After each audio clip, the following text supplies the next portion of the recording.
Call to order the September 27th, 2016 of the Code Enforcement Board. Please all rise for the invocation and pledge. The invocation will be given by Member Carrington and the pledge by Member Kelly. I'd ask that we observe a moment of silence.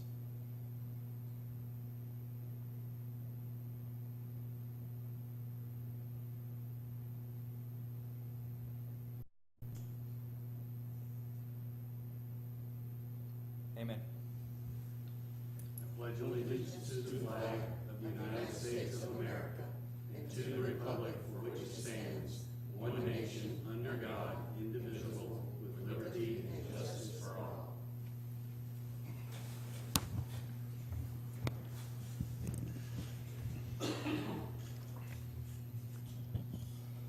Madam Clerk, could you do the roll call, please? Member Osborne. Here. Member Hopper is absent. Chairman Lowry. Here. Vice Chairman Carrington. Here. Member Kelly. Here. Member Blinder is absent excused. And Member Odom. Here. We have a quorum. Thank you. Could we have the swearing of the officers? Is anybody going to be speaking on a case here this evening? Please stand.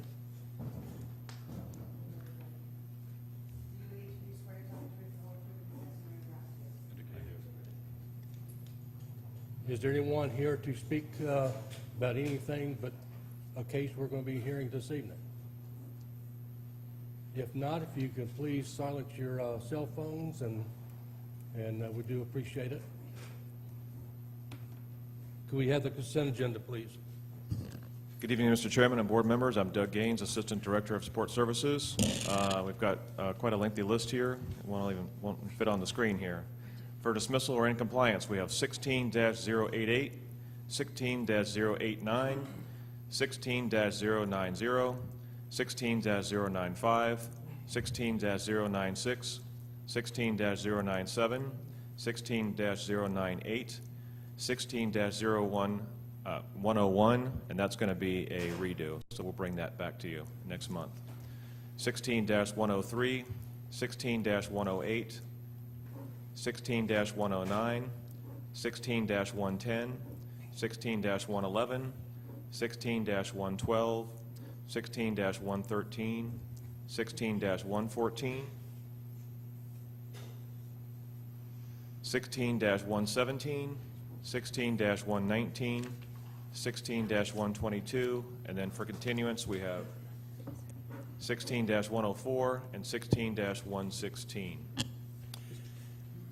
Mr. Chairman, I'd like to make a motion. Yes, sir. Mr. Chairman, I move to accept the city's consent agenda as presented. Second. Got a motion on the floor made by Member Carrington, seconded by Member Kelly to go ahead and accept the consent agenda as presented to. All in favor? Aye. All opposed? Motion carries.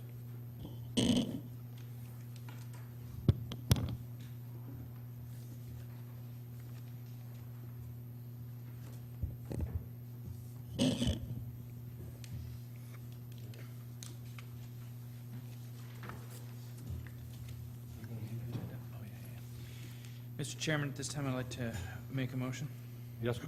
Mr. Chairman, I move that we move cases 16-102, 16-106 to the front of the agenda, and then 16-012, which would be a reduction request this evening.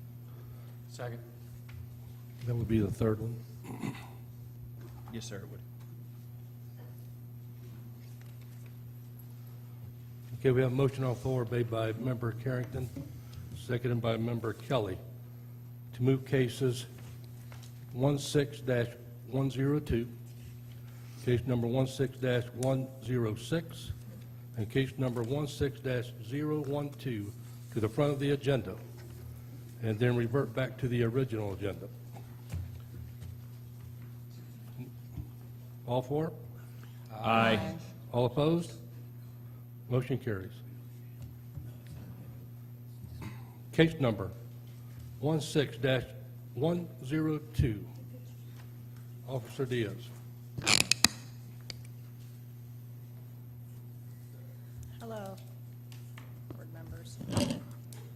Case number 16-102, September 27, 2016. Address is 1 Taylor Street in Ocoee. On June 2nd, 2016, I received a complaint and I inspected the above-mentioned property for the existing use which does not meet the definition of light industrial, I-1. Light industrial does not permit outdoor storage or industrial activity to be conducted outdoors.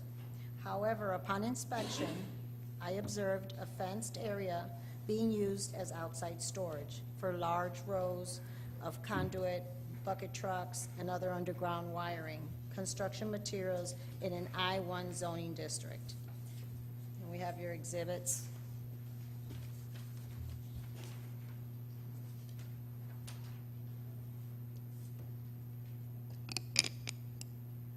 That's the fenced-in area, and there's all the construction debris.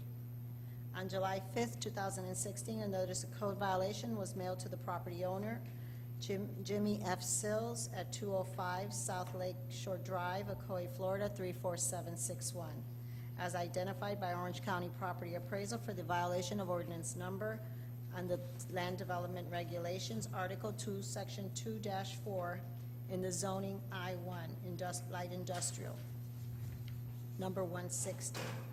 On August 22nd, 2016, I re-inspected the property, finding it not in compliance with the city. August 25th, 2016, a certified letter and regular mail of the notice of hearing was mailed of this board meeting, and as of today, the property is not in compliance with the city. We have the city attorney here as well, if you have any questions for her. Her name is Dana. And the recommendation of the city is 30 days to comply or $100 per day. You say 3 days and 100? 30. 30 days? Correct, 30 Okay. or 100.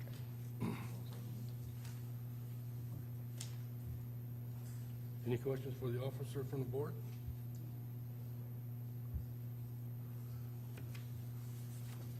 Okay, we do have Mr. Jim Sills here to speak on this case.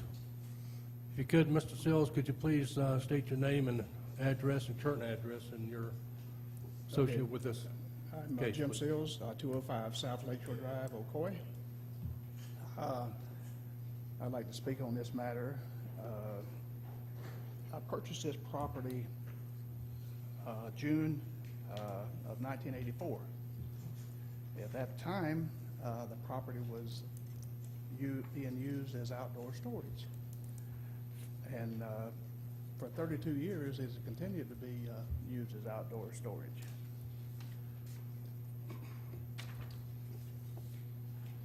In May 29, 1998, I came to the city. I asked because of unnecessary dumping, and abandoned vehicles being stored on the on the property. I asked to put up a 6-foot chain link fence. I was given a permit, 5/29 of 1998. Permit expired 12/1 of 1998. The final inspection on the fence was 6/4 of 1998. So this went along continuously, outdoor storage, nothing, the lot was fenced in, everything was going fine. Along about September of 2013, I was notified by a code enforcement officer that the city was requesting that I put up some type of skirting. So I employed M&J Fence to come in and put up skirting completely around the property. Lo and behold, it was green. The code enforcement officer, she came back very nice and said, the city would like for you to put up black skirting. So I complied with that, went ahead and put up the black skirting around it. So that's 2 instances that the city has asked and given me permission to have outdoor storage there, which has been in continuously, I know, since 1984, and I don't know how many years before that, because there was Grove trucks, Lightning loaders, and such that were on the property. I spent $6,000 in 1984 having the fence erected. In 2013, I spent another $1,560 putting the skirt around. If it wasn't going to be allowed, why was I requested? Asked, and when I was asked to do it, I went ahead and had the skirting put around there 2 times. One was green, and then the second time it was black. So I understand it's not attractive and does not fit in with the vision for the future with the new downtown. As progress moves forward and the new downtown is much closer to completion, I will gladly stop the outside storage and help the city and move forward. It's very possible that the city may want to use this property during the downtown renovation and for traffic, storage of materials or whatever. So at this point, I'm requested the permitted use continue, as I have complied with all the requests and followed the guidelines and understand the vision and will change use when the time arrives. On the city's land development code, it says, non-conforming uses of land. Where a lawful use of land exists at the time of passage or amendment of this code, which is made no longer permissible under the terms of this code as enacted or amended, such use may be continued so long as it remains otherwise lawful, subject to the following provisions. No such non-conforming use shall be enlarged or extended to occupy a greater area of land than was occupied at the time of adoption or amendment of this code. So it looked like to me for 32 years it's been okay, and then all of a sudden it's not okay because maybe of the new vision of the downtown. I commend the code enforcement. They've been more than willing to help solve this matter. So now it looks like it's up to the board to decide. I have complied with everything. So therefore, I think the burden is back on the city that they initially gave me permission to put the fence up. Then they asked me to put up the skirting, and I did that. So at 2 different times. So I served on this board for about 15 years. I was chairman. I served along with Chairman Lowry. And sometimes issues come before the board like this, and we have to make a decision. Did I do anything wrong, or did the city do anything wrong? 2 wrongs necessarily don't make a right, but I did everything that the city has asked me to do. I have a lease on this property. The company that's in there now is working with the fiber optics out on Highway 50. As soon as that project is completed, they have a 3-year lease. Their lease will be null and void. And I don't think that the new vision of the city will be that much advanced in the next 2.5 years, because they moved in 8/15 of 2015, so they have 2 additional years.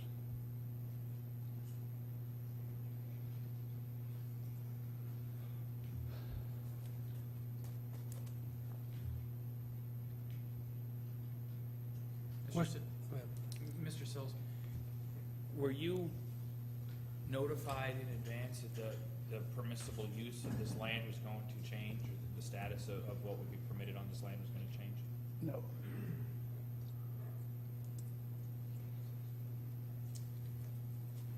I have a question for the attorney. I believe he referenced, non-conforming use. Is there a set procedure? In this instance, it sounds like he was permitted, since there was no objection.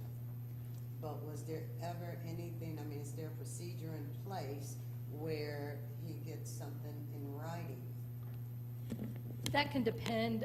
Each jurisdiction has its own procedure. What I would suggest you do is ask the code officer and/or the city attorney who's here for the city a couple questions. That question, ask what the permit he obtained for the fence entailed. Was it just for a fence? Was it for storage, et cetera? And then also ask when the prohibition on storage in this particular zoning district was enacted, and the city's position on the non-conforming use issue. Might be a good thing for you all to hear.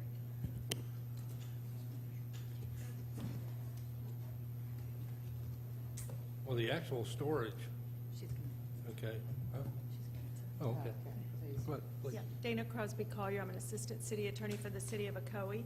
And it is correct, as Mr. Sills said, that when a non-conforming use is in a zoning district at the time of the zoning, the non-conforming use can generally continue under the code until there's something that happens to the non-conforming use that makes the non-conforming use no longer able to be continued. For example, maybe you have a structure or something in a zoning district where it's not allowed, but then it burns down. And you can't just rebuild the structure in the zoning district because that non-conforming use now is no longer allowed. In the present case, we have a zoning code, as the code enforcement officer described, that describes the type of zoning district this is, which is I-1, which is a industrial zoning that does not allow outdoor storage or industrial activity out of doors. When the city issued the fence permit, it didn't change the zoning of the property. It didn't grant a special exception or any variance or anything of that nature. They granted a permit to erect a fence. And in the city's code, if you go in tomorrow downtown, you come in here and you want to get a fence permit, you will be given a fence permit. And that fence permit, you will attest as a citizen applying for a permit that you will comply with all zoning and code regulations in effect in the city. So going in and getting a permit to do anything in the city, including fencing or adding to a structure, anything of that nature, doesn't allow you to not abide by the laws and the codes and the regulations that are on the books at that time. It merely allows you to do the thing for which you've applied for the permit. So the fence permit did not allow a change, an extension of a use or a change of a use or anything to change with regard to the zoning of this parcel. It merely allowed a fence to be erected around the parameter of the parcel. And that is, you may have additional questions. Yes, go ahead. Yes, Okay. certainly. So how long, or has this always been zoned I-1 where this was restricted? Or is that a change since 1984 when Mr. Sills first erected his fence? Well, the fence was erected in 1998. I'm sorry, he took ownership of the property. Right, the property was Okay, purchased 98. in '84 and it had a use being used upon it, and then in 1998, there was a Gotcha. fence So requested. when did this zoning take effect for that property? I don't know, do we have that information? I don't have that information. We would have to go back into the code, but to determine if the zoning Well, we need you does, to, yeah. because feeling being that if it's been changed, when was it changed, and was the owner given appropriate notice? And secondly, if it hasn't been changed, but he has been storing in there and the city asked him to screen it, and that seemed to be acceptable to the city, and he responded to the city, that sounds like in itself the city allowed him and granted him the exception. Day one, they asked him to screen it so it wasn't visible. I mean, You that's my can't- opinion. as I a voter. understand, but just, you cannot have an exception granted by an act of an administrator. It has to be, there has to be a board and a finding of a special exception in order to allow a use that's not But in how- a zoning district. How would the citizen, I don't know, Mr. Sills might be more astute than the rest of us, but I clearly would not know that. If I did something on my property and I code enforcement came and told me, oh, we'll just do this, this, this, and this, my assumption from that day forward would be that I met the requirement and I was all right at that point. And for you to come back, how many years later? 4 years 34. later, and tell me now that I've been in violation since, you know, whatever, especially after I spent $1,500. I don't know if that was once or twice. I guess what I'm saying is, I agree with my fellow board member, and I really want to know what that zoning was when he bought the property in 1984, and I want, when, Mr. Sills, when you bought the property, was it being used as storage at that time? Yes, it was being. So you bought it, it was being used as storage, you just continued to do what was already there? Right. It was a fruit company. The fruit company was using it as storage for lightning loaders, fruit trailers, and 18-wheeler trucks and all, so. First of all, quick question on their, Yeah. or on their, this code change. Okay? This code change, which we don't know when that took effect, or was he asked? My question, it is in effect at this moment, okay? For anything along that corridor, and so it needs to come into compliance, okay? Okay, but we need to know, I think, which will be brought up, when was that established? Yeah, the state, and they approved the state land development code and required all local jurisdictions to get a land development code in the 80s. And at that time, land development codes were established for all jurisdictions, and then zoning compliant with your land development code was established in each and every jurisdiction. With regard to the subject parcel, you would go back and look at that parcel, because there was zoning before the big change in the land development code. Okay. But to your knowledge, this particular zoning district has always prohibited outdoor Oh, storage, yes. right? Yes, I-1 Okay. is always prohibited. From Yeah. forever, essentially. That's correct. Okay. Okay. So the only where I'm just pretty much leading up to is that this is something that was already there prior to this code change. What No, you're basically saying. No, back in there 90 was, I think what she's saying is there's never been a code change with regard to Okay. The Okay. use in what you can I-1. do in this particular Right. zoning. Correct. Okay, so, We don't know that. Yeah. And we need to, and if land codes were required by the state sometime in the 80s, he purchased in 84, we don't know when they stored. This Well- was rural and grove land then, and storage of trucks for hauling fruit and everything would have been typical everywhere. Well- And it's been allowed since okay, then, so. it's not that I'm disagreeing, but what I'm saying is that when this changed, and the city changed it, what about the zoning and planning commission? They were involved in this. Right, They knew what this was, this change. yes. They would approve the land development code, and they would also approve the Okay, comprehensive so they plan. approved this, okay? So I'm just going back, trying to figure out, okay, because Jim is basically on the planning and zoning commission. So I don't know if this is something happened before his time or after his time, or anyone that was notified of such areas, okay, at the time it took effect. That's the only thing I'm saying. When any jurisdiction passes a zoning, rezones essentially a certain percentage. Correct. That's, the jurisdiction's up and rezoning it, it's not the owner of the property requesting it. There are certain statutory notice requirements that are rather onerous and are gonna be applied for. And, you know, and if it's the entire city that's getting established zoning, it's gonna be a notification to everyone. Yeah, well. I'm essentially. kind of curious, you know, because Mr. Sales, he zeroed in on the non-conforming. Did you talk with anyone regarding this? Because if I'm understanding correctly, this may not be a non-conforming issue. It could be a variance.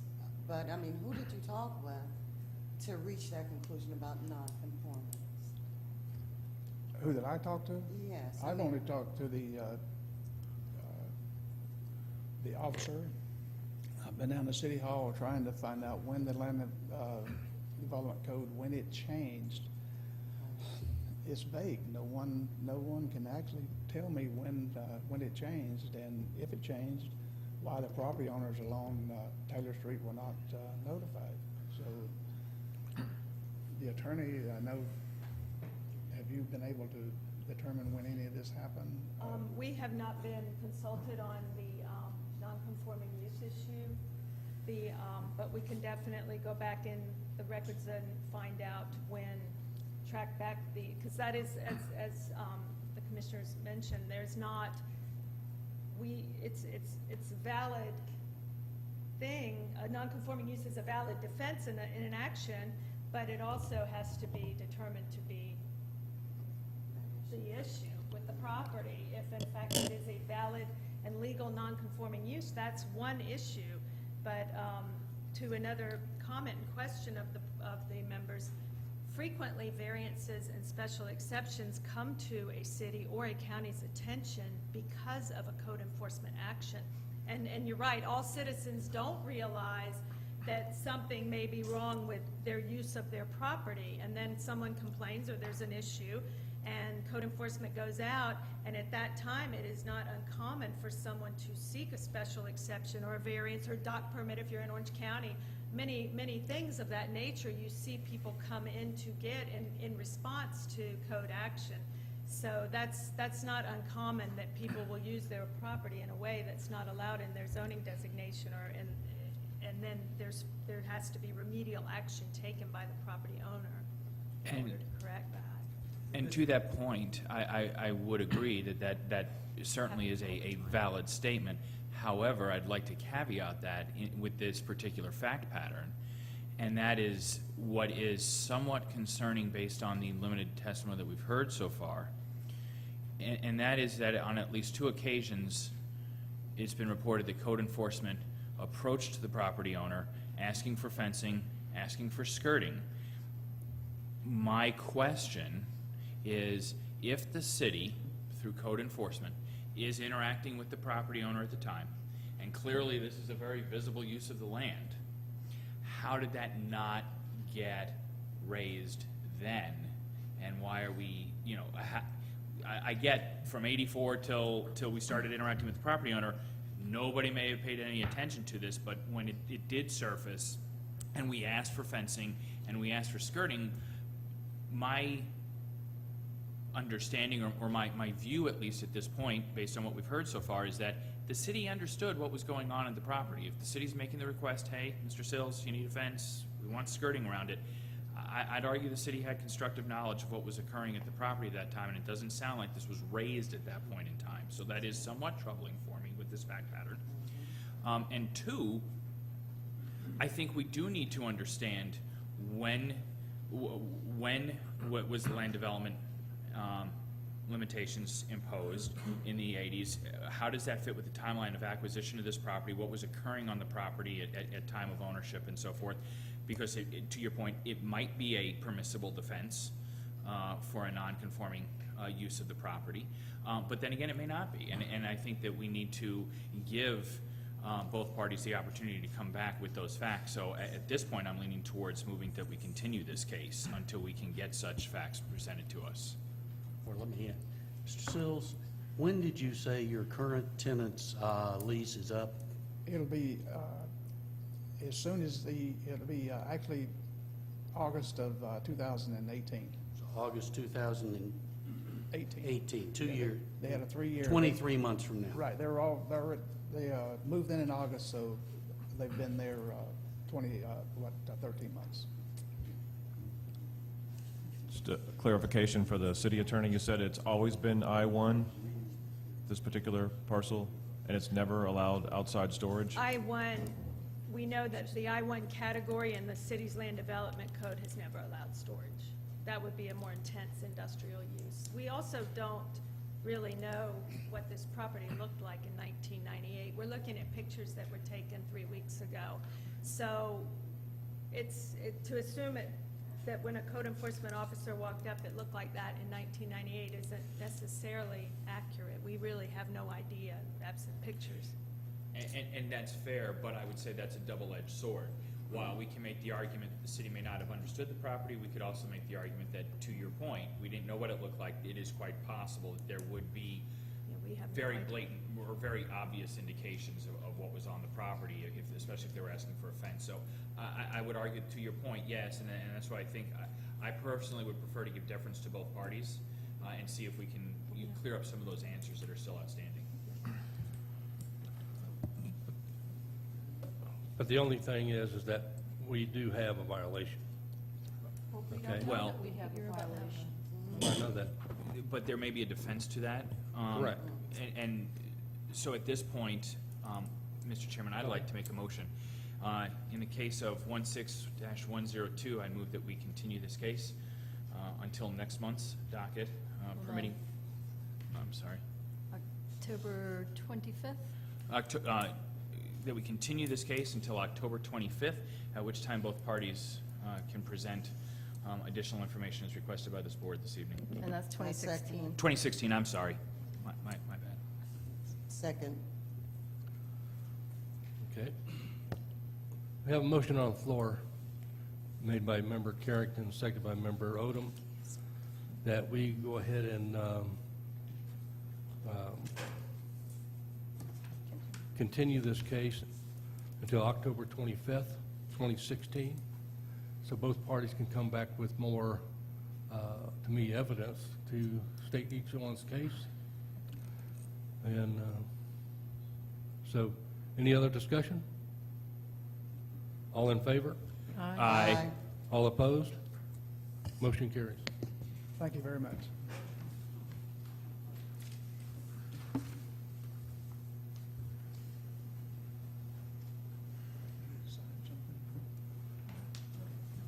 Next case, 16-106, Officer Secrets. Bob Seegers, Code Enforcement Officer, City of Ocoee. For reference, City of Ocoee case 16-106.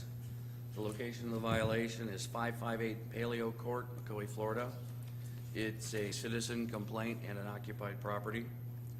On August 4th, I observed grass and weed growth over 10 inches. It's actually approximately 30 inches. And I'll submit Exhibits A and B.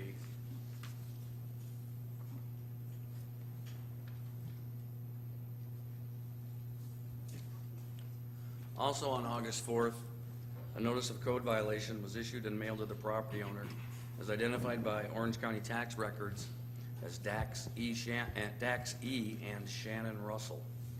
The notice was for violation of Code 115-5 and allowed the property owners until August 19th to correct the violation and comply with the code. Code 1155 states excessive weed or grass growth. No person shall allow or permit excessive growth of weeds or grass on property owned, rented, leased, or controlled by such person. On September 2nd, I re-inspected the property and observed non-compliance. On September 12th, a statement of violations, notice of hearing, and proof of service were sent certified and regular mail to the property owners by the board clerk. On September 15th, the property was posted, and a second posting was placed inside the lobby at City Hall with 24-hour public access. As of today's date, September 27th, the property was re-inspected and observed to be in compliance. Do have the property owner here if he likes to say a few words.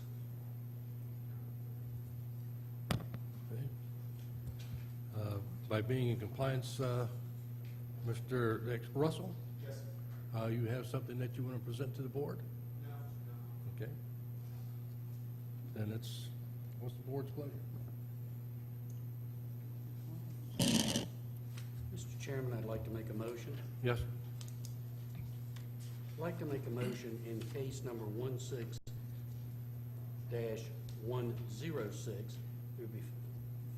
the respondent be found in violation as of August 19th, 2016, and found in compliance as of September 27th, 2016, and that no fine be assessed at this time.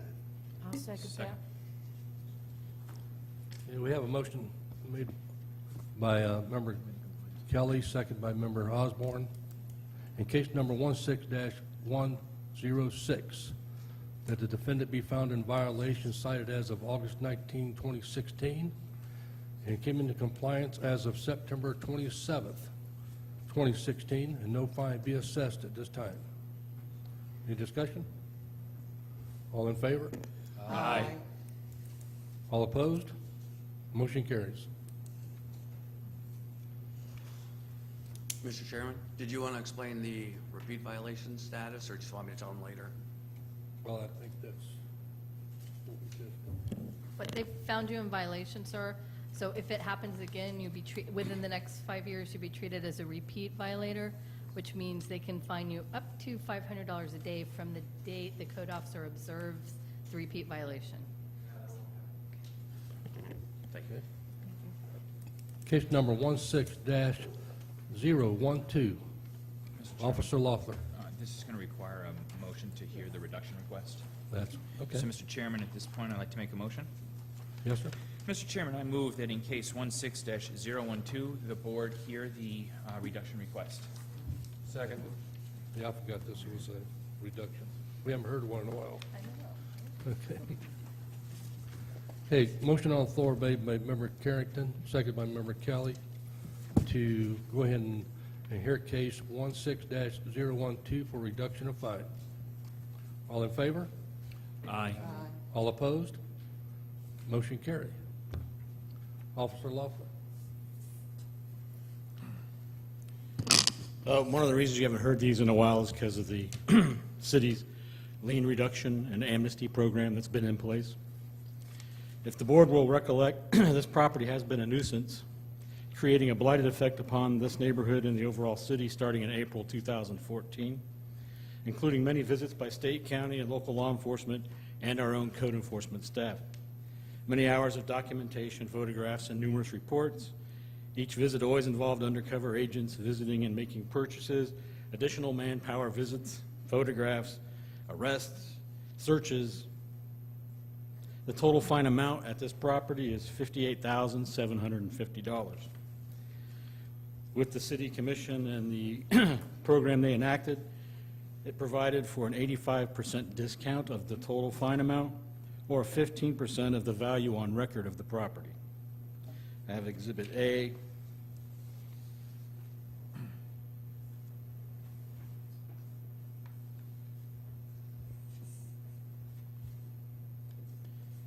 Which is showing the 15% of the value is $26,000. The 85% discount was $8,813, but on the 15% value, it caps at $5,000. So with the blighted criminal and nuisance impact upon the neighborhood and the city and the almost uncalculable law enforcement and code enforcement man-hours at the location, the city's recommending the program's reasonable calculated amount of $5,000, and that is the amount that it's capped at. What's the city's cost?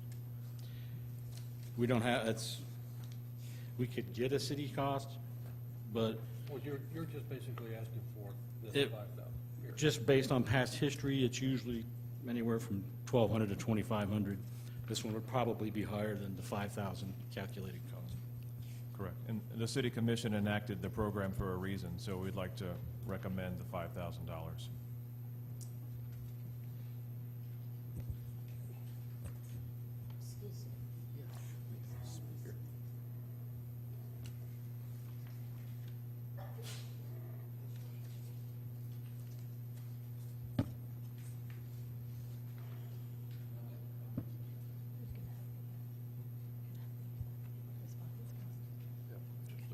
Just look at one thing.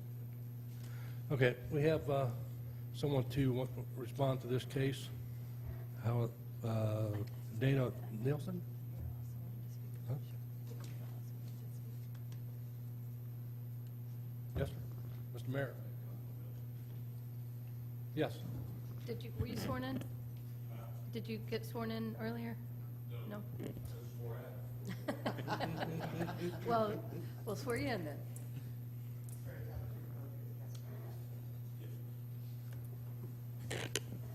just, I wanted to speak a couple minutes before this, and I know it's gonna come to the commission, but just to say this particular house has been nothing but a trouble for years, for a few years. And at the point, I'd rather have a little favoritism towards who's bought it to do some stuff. I'm not telling you how you rule on it, but I can tell you that it's a pleasure to citizens that live up in that area to have this thing finally come to an end. And I think it's worth our efforts and our time of what happened to give a little bit back towards whoever's bought that place to get it straightened out, which he had to take another couple months to get them even out after they did that process. So just to say that my personal opinion in dealing with the people up in Roberts Rise, it's a pleasure to them to have this thing finally straightened out. And whatever we can do is if a little bit of effort through the city to do what our share can be, let's give them a little help at getting to that point. Thank you. For the Mr. board, Chairman, can I make a comment? I'm confused about this whole thing. If we have the new program that this would reduce it to, why is this coming to us? Why didn't the program do it?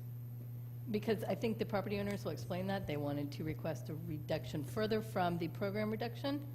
And just to refresh your recollection, this is a recorded lien, and that means you're just making a recommendation tonight, and it will go Well, to we the know city that. commission. We know that, but I'm still, are they here to speak? Is someone Yes. here? Yes. Okay. Yeah, Yes, they are. I just asked for to let my opinion be heard too, because I just want to. Okay, That's I fine. was starting to.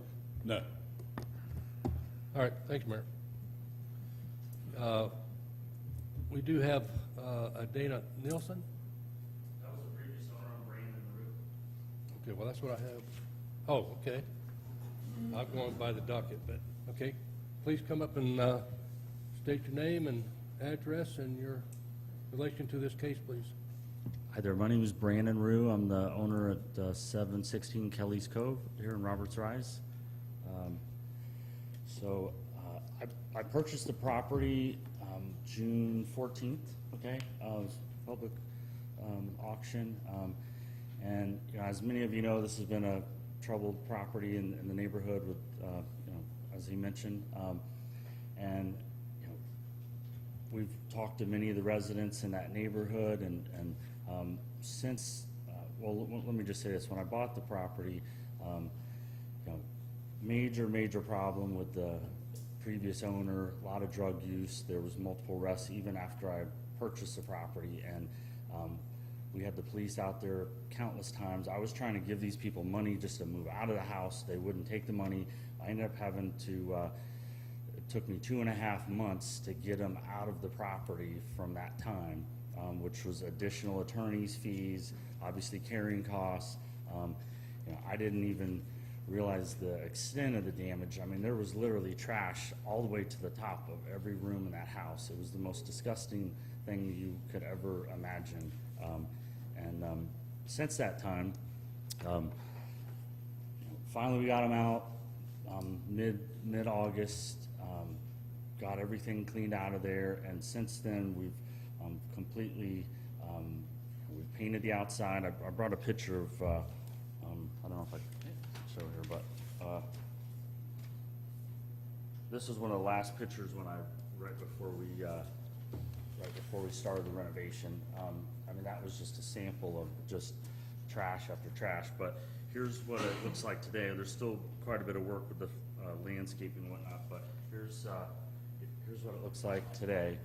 And you know, we're gonna where the dirt is there, we're putting all new sod in. We're gonna put shrubs around the front, and I can't tell you the HOA. Every resident has come to the house. I mean, the people across the street had young children. They wouldn't even let them outside the house because of what was going on there. And many of them had thought about moving. But since then, you know, my goal is to get in there, clean this up, and restore this home and this neighborhood and the city back to what it deserves. And there was quite a bit of additional costs that I did not anticipate with the extra attorney's fees and getting these folks out of there. And I know you guys have this amnesty program, which I think is a good thing, but you know, I'm here today to see if you guys would be willing to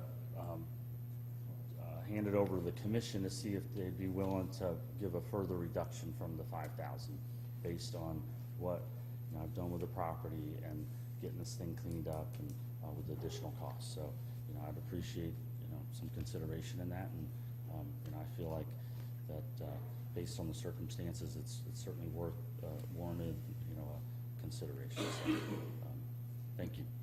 Mr. Rue, you're gonna put tenants in this house, I'm assuming? It'll be rented out again? Not sure exactly just yet, but, most likely we're gonna end up selling the property. Put a brand-new fence around the back. I don't know if you guys have driven down that back road there, but the whole fence had fallen down. I've spent $8,000 repairing and replacing that whole fence that backs up to the railroad, and there's that road that cuts through there. But massive tree trimming, as well as, additional work to the entire home, so. Can I ask the city a question? When you came up with the market value, why did you use a market value in 2015? Why are we not using the market value of the condition of the house that he purchased it in? That's the latest property market value of the Orange County Property Appraiser. That's what we use. But it never For the program. was, that house was, is that the normal process to be used? Yes, it is. Because it seems somewhat punitive to assess it, if that's the program, you know what I'm saying? It seems a little bit Well, punitive. Because he's getting It doesn't double- matter what he purchases for. That's the property market value according to the latest property market value according to the property appraiser. And then Yeah. we want Mr. Rue. The just property included appraiser is land. going to appraise what the property's worth. And that doesn't really matter anyway, because 15% of the value is $26,000, and so we cancel that out. And then the 85% discount of the fine is $88.13. We cancel that out too. The cap of the program is $5,000. Mr. Rue, I was just kind of curious. I see here what you're with Hadley Partners. Yes, ma'am. Is that a, like an investment? This is what you do? That's just a company that I own in my own name, yes. Oh, okay. Yeah. So this was the first time you encountered this kind of situation? As far as some real I've never property? seen I've never seen anything quite like this in this magnitude and this big of a problem. So this is definitely something that I've never seen before. I don't know if $58,000 on a code enforcement is. The first property you Not wouldn't have uncommon in acquired Florida. Ocoee. Not uncommon at all. There's a Not at lot more, all. and it's been reduced to $5,000. Yeah. I'd like to make a recommendation that Yes. I don't know if I'm going to do this right, that in case number 16012, that the fine be reduced to $2,500. To what? $2,500.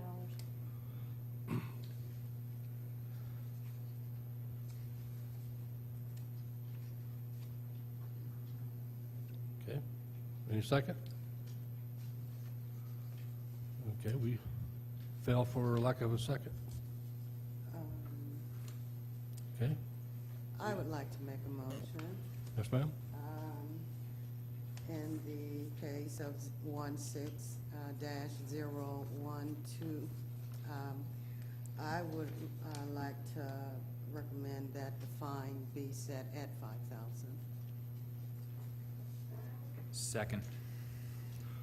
Okay, we got a motion on the floor made by Member Odom, second by Member Carrington, that in case number 16-012, that we recommend to the city that the fine be reduced to $5,000.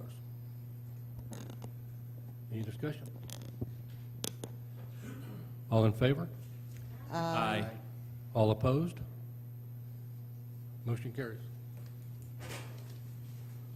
So it's up to the commission whenever you can get up with the commission and they make their recommendation. We just made a recommendation to the city, Okay. So, so, thank you. okay. When the- Mr. Chairman, my apologies for being late. Yes, sir, thank you. That's for the record, that's Mr. Hopper, who has joined the board. Okay. We're back to the regular agenda. Case number 16-084, Officer Secrets.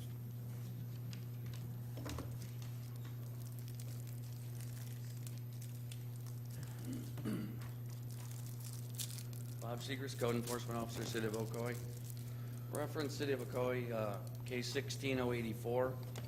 Location of the violation is 5010 Log Wagon Road, Ocoee, Florida. It's a citizen complaint. It's an occupied property. On July 1st, I observed one Oldsmobile Cutlass, white and gold, with a damaged front end parked in the front driveway. I issued a CIN, Community Information Notice, which is a door hanger, to current tag, make operable, or garage, or remove the vehicle from the property within 5 days. On July 7th, I revisited the property and observed no change. I'll submit Exhibits A through D. On July 12th, a notice of code violation was issued and mailed to the property owner as identified by Orange County Tax Records as Dunlop Demerick. The notice was for violation of code 165-3A and allowed the property owner until July 27 to correct the violation and comply with the code. Code 1653 states prohibited acts. No person shall keep any abandoned or junk vehicle on any public or private property within the corporate limits of the city. On July 28, I re-inspected the property and observed non-compliance. August 1st, a statement of violations, notice of hearing, and proof of service were sent certified and regular mail to the property owner by the board clerk. On August 23rd, an order of continuance to this meeting was issued. On September 15th, the property was posted and a second posting was placed inside the lobby at City Hall with 24-hour public access. Today's date, September 27, the property was re-inspected and observes non-compliance. The city is requesting a compliance time of 10 days, followed by a fine of $50 per day thereafter if found non-compliant.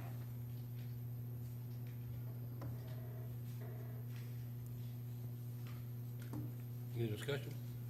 So it's broke down? It's Is it, smashed, so what it's you figured? damaged. It's also an expired tag. Okay. I guess what surprises me about it is that the yard looks well-maintained and manicured, and then we've got this in the driveway. Correct.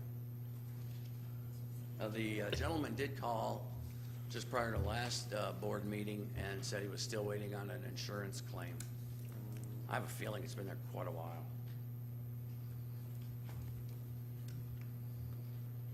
Mr. Chairman, I'd like to make a motion. Yes, sir.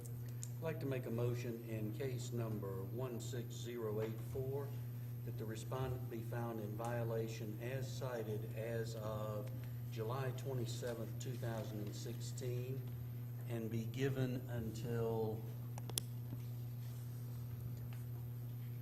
October 7th, 2016 to come into compliance or be fined $100 per day for each day the violation remains in non-compliance. Second. Okay, we have a motion on the floor made by Member Kelly, seconded by Member Hopper.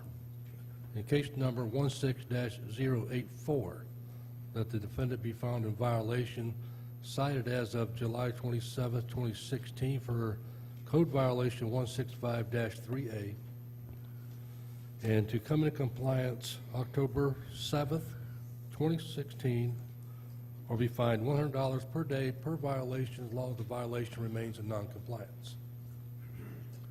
Any discussion? All in favor? Aye. Aye. All opposed? Motion carries. Case number 16-115, Officer Loeffler.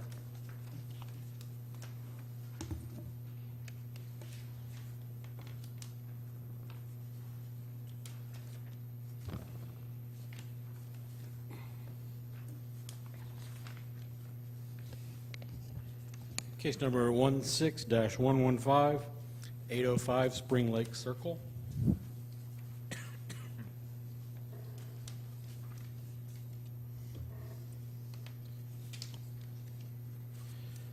On August 18th, 2016, this officer, in response to several citizen-generated complaints, did observe conditions constituting a nuisance and creating a blighted effect upon the neighborhood, including, and I'll have Exhibit A,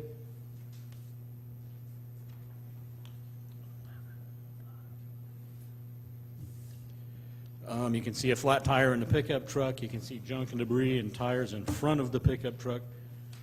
What we can't see because of the glare is junk and debris spilling out of that's like a garage without a door. And then in the side yard, you have junk and debris and extremely tall grass.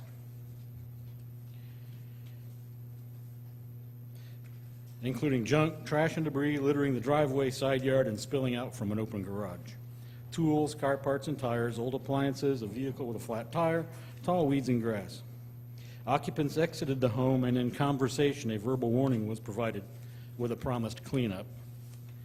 On August 26th, no compliance had occurred, and a violation notice was posted at the location and sent out to the property owners, Elton and Lottie Grantham, as identified by county records, for violation of ordinances 115-5 regarding the tall weeds and grass, 115-3 for the existence of a nuisance condition and failing to remove a nuisance condition after notification, and 108-24D for the junk, tools, equipment, parts, and flat tire truck. The notice provided until September 10th, 2016 to correct the violations. On September 15th, reinspection revealed noncompliance with the violations as cited. On the same date, a statement and notice of hearing to this meeting was sent out certified and regular delivery, physically posted at the location, and within the City Hall entrance foyer with 24-hour public access. As of today's date, the property remains non-compliant. While at the location, the occupants approached and conveyed that they will clean up, they will be moving out, and the owner is selling the house, and it's a relative. The city's recommending 10 days or $50 per day for each day not in compliance with any orders this board might issue. Officer Loeffler? Yes. You listed 3 violations. There's a 4th listed on the sheet here. Is it still in violation 108-35? Yes, I am so sorry. That is just for There are the, 4 violations. correct. That's for the general nuisance, and if the house does become vacant at some point and we come back before the board. Okay. Any other discussion? What are you requesting? The city's requesting 10-day compliance time frame or $50 per day. Per violation? That would be up to the board. Is that per violation? That's up to you. Oh, can I just check it? Mr. Chairman, I'll make a I'd like to make a motion. motion. Yes, sir?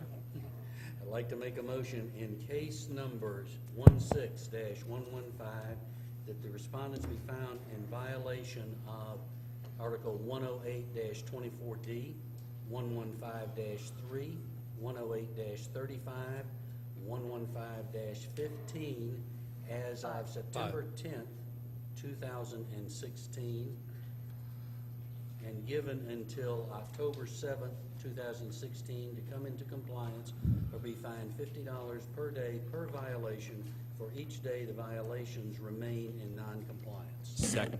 And that was 115-5, right? Yes, ma'am. Okay. All right, we got a motion on the floor made by Member Kelly, seconded by Member Carrington.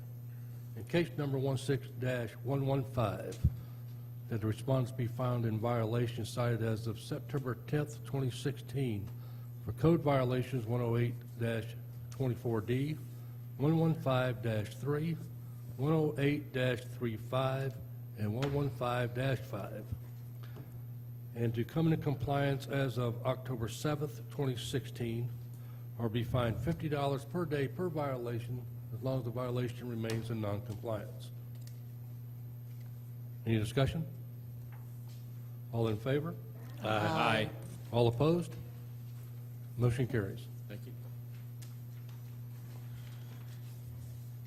Case number 16-118, Officer Loeffler.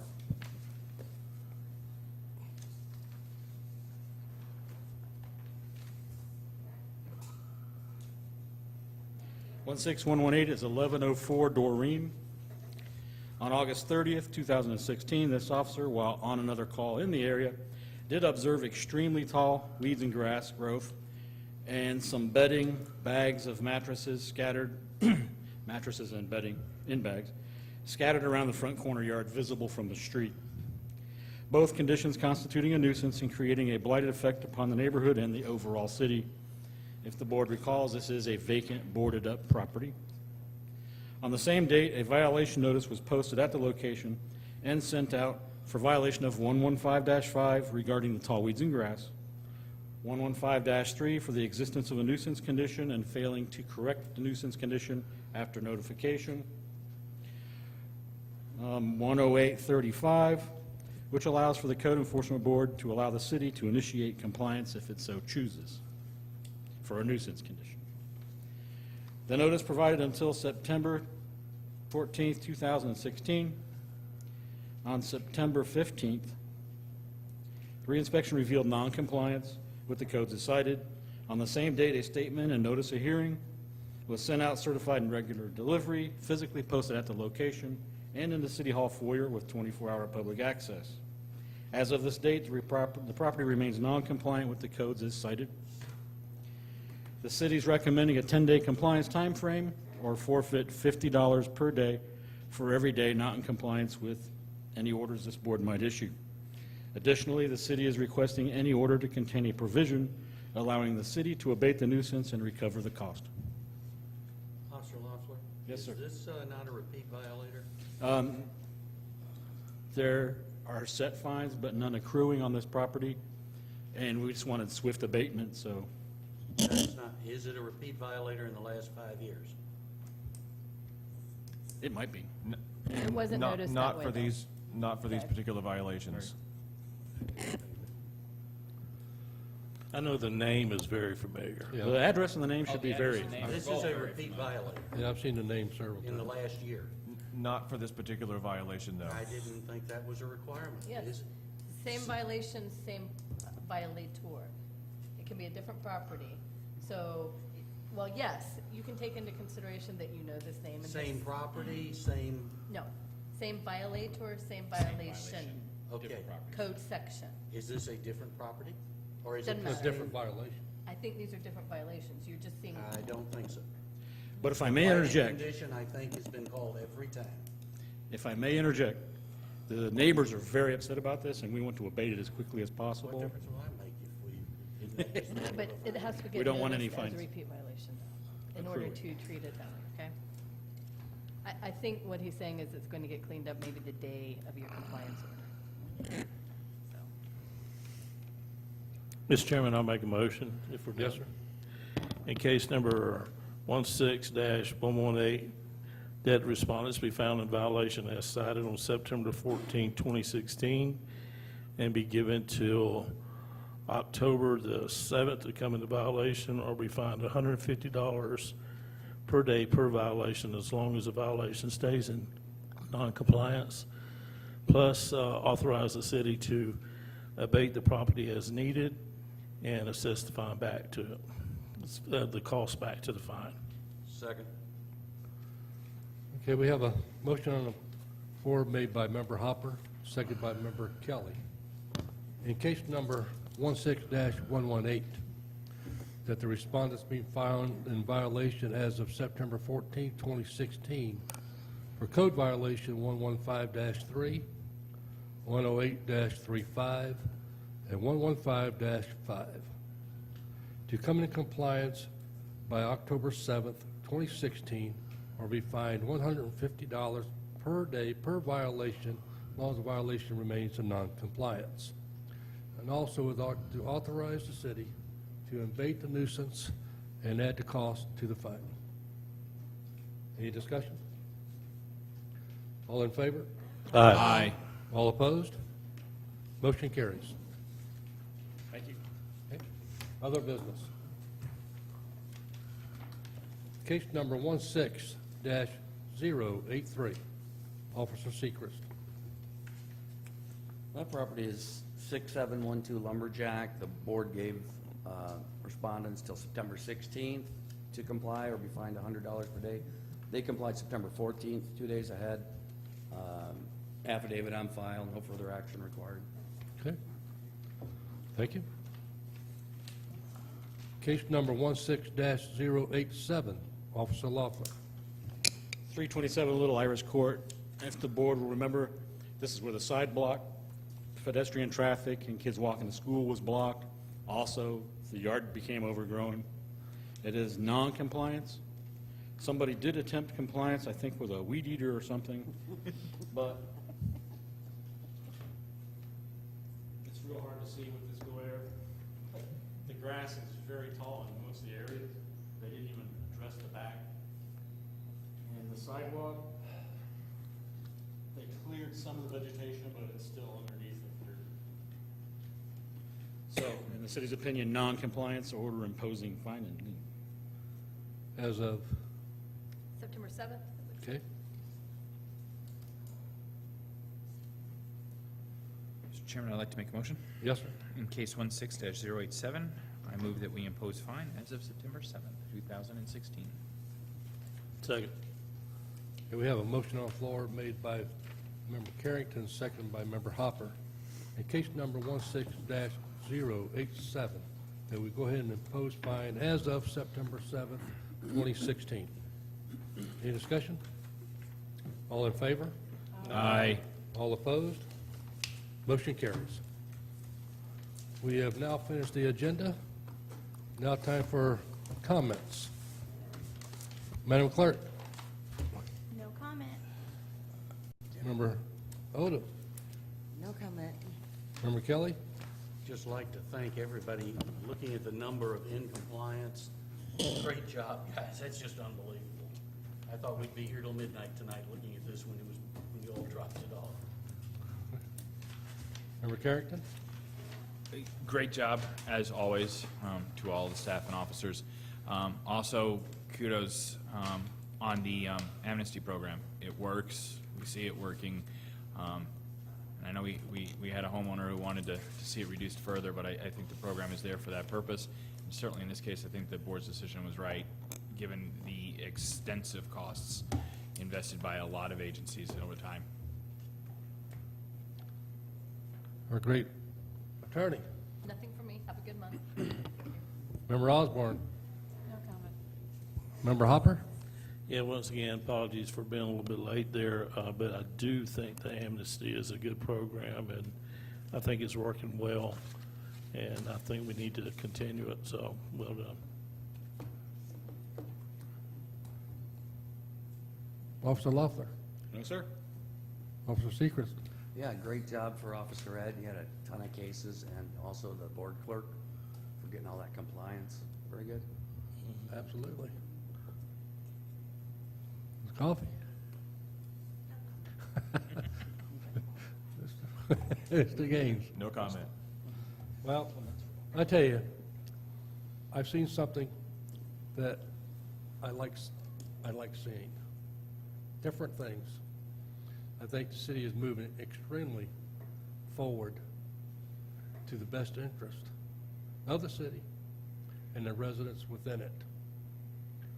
I think we are doing a great job. Staff's doing an excellent job. Okay? I commend them for what they do and everyone up here giving their time. I thank you for it. Meeting adjourned.